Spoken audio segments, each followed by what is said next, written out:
We had 1,930 new variants last year. We're going to have over 3,000 this year. In the next couple months, we'll have went over 500 million in total sales. Whoa. They think it's ad fatigue. Then we'll start taking dollars away from that and start charging you more for that particular ad.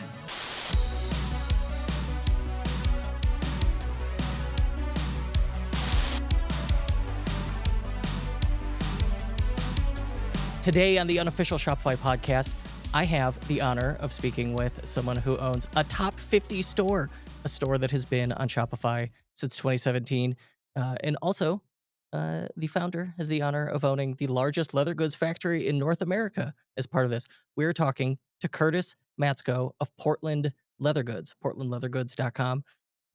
Just a top 50 Shopify store. I can't believe it. That's no easy You can't feat. believe it. That's not that bad. Do you need Top us to be in the 50. top 20, Kurt? Come on, we're working on it. In 2017 on Black Friday, we had one sale. Last year, we had one sale every 3 seconds. Impressive. Yeah, average order value of 128. All right, so in my notes, I have this described as a $200 million brand. 200 Is that about right? year. But yeah, we'll have done over, in the next couple months, we'll have went over 500 million in total sales. Whoa. Hold on, we'll do 310 million in the next 18 months. That's really good. But all right, how did this start? You know, how did you don't just suddenly end up with a top 50 store? Where does it begin? Take me back. Begins with my angst of my childhood and not knowing what I wanted to do with my life and being the youngest of 4 boys and having a chip on my shoulder. We started, my girlfriend had a bad job, and I said, quit your job and we'll start up a $100 million e-commerce company. It's just that easy? Not that hard.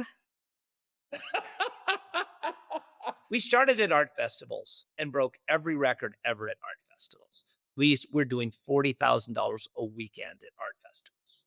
We went on to Etsy and became a top 10 all-time Etsy seller in 2016-17. 2017, we went on to Shopify and found that to be actually the easy part. The hard part is producing 3 million bags a year at the exact right bag that you need, of the right length that you need at the right price, and have that exactly when you need it, where you need it. That's really the logistical part. The problem that you see, because you talk to all the Shopify people, is they come in from the technical side and said, I'm looking for my ROI and my ROA, and I want my new customer acquisition, and we're hooking it up to these apps. A company is holistic. It's, what is your cost of goods? When is that product? What is your hero product? What do your retention products need? How deep are your SKUs? Where is everything that runs on your website? How are you testing every single thing? How are you compounding? How are you getting the entire system better? Because if you know this, Meta does not know. If you have an ad that is working for 3 straight months and you're killing it, and all of a sudden you run out of some of your SKUs, Meta does not know you ran out of SKUs. They think it's ad fatigue. Then we'll start taking dollars away from that and start charging you more for that particular ad. That comes directly from Meta, as I was at Meta talking to them. And I'm like, come on, man, you don't know this. And they're like, oh, we know. And then we talk to some of the main products, and they're like, no, we don't know. We just see that it's dropping off. So the algorithm kicks you in the ass. So what most people do is they put a bunch of products on there, and all of a sudden they start selling out of their top products. Why? Because people want what they want. And as soon as they start running out of this thing, the algorithm starts taking down. So now your customer cost per acquisition goes up and you start screwing yourself. I created, and I don't know if you can see part of our factory right here. You can see the back of my office here. And it's huge. It's really cool. We can have a product back into stock from our cities, which can have 450,000 bags here in Mexico. In 5 days, it could be in stock in the United States. So if you know that you're getting low, we send a truck over, it goes over, it hits the cities, is put into stock, and we never have to take anything down. You have what's described as a cult brand. You have like serious fan loyalty here. Yes. The thing I've not heard you mention is brand building and brand story, like that narrative aspect to your holistic approach here. And that has to be a part of it. Tell me about it. Yes and no. We just opened a store in Seattle. I was just there on Saturday, okay? And I drove up an hour before the opening. And I'm telling our people, is anyone going to be there for the grand opening? We had people lined up from the front door all the way down an entire block, looped around, came back up that same block, and then down a third block. It took 5 hours to get into the store if you were in the line when the store opened What were they waiting for? to see the grand opening of the store. That's called the There was no, like there's no special drop here, no limited edition item? They just wanted to see it? No, of course, they wanted to see the store. So we're doing everything, we're building internal teams, we're looking for constant iterative incremental improvement. We're derisive about key performance indicators, ROI, ROAS, etc. What are there any KPIs we do like? We buy the leather hides, not finished, hides from the United States. Like, we actually go to where the hides, the raw hides are, and we buy them. We have them sent to the tannery. We pick them up at the tannery door and we bring them into our own warehouses where they are then sorted, graded, chomped, matched, put in a system, stitched, put into our own SETI central distribution unit, and set through a system that send out to people where our customer service take care of these people. So we've run this thing the full gauntlet. Okay. So to us, it's all of those little things that have to get better and better and better. And it has to work holistically with the marketing team. My KPIs are 1,000 different KPIs, but ROI and ROA ain't it, right? We work MER, we work AMER, we work off. I give them a budget. I say, if for every $100 million that I bring in gross revenue, why gross revenue and why not net revenue? Because advertisers hate, they say, hey, someone took the credit card and they paid for it. So that's a win for me. So that's what I get. I say, great. You to do $100 million, I'll give you $23 million to do that. You have a 23%. Now they have to choose where that dollars go in the right way. And that's just the very start of it. They have got to work on retention. On our website this year, if I pulled it up in Triple Whale, it would say that I'm about 50% return customers, 50% new customer acquisition every time. That's really good because you don't have, it's not a consumable good. That those kinds of numbers you would Are expect with crazy. something like Exactly. coffee, golf balls, but with this, it's a very durable item. Yeah. So what that basically boils down to is I only have to spend 3% of my money on the return customers in advertising. Now I spend more and it has to average out at 23 because that's at the end of the year, that's where your profit is, because as long as we hit that, we hit our market. But that doesn't mean that all we do is put out money to new customers. I'm creating new products. Those new products are for new customers, but the vast majority are for return customers. I know that the first 2 bags someone's going to buy are not these other bags that our return customers are buying, but I'm still producing those in lower numbers, and we're coming out with that.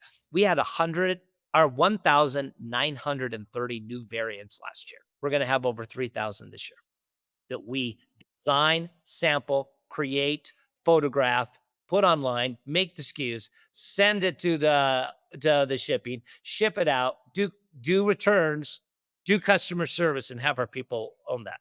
Why? Because it's just sheer profit on your return customers. And, a lot of what powers that, I imagine, is you've taken this vertically integrated approach where, you are starting at the raw material, the rawhide, and then, going from there. Once you've got that rawhide, then, eventually that is going to turn into dollars at the end of the day. I didn't choose to be vertically integrated. I did it because I found I could do each step better than somebody else and more efficiently to create an end product that was going to scale better, right?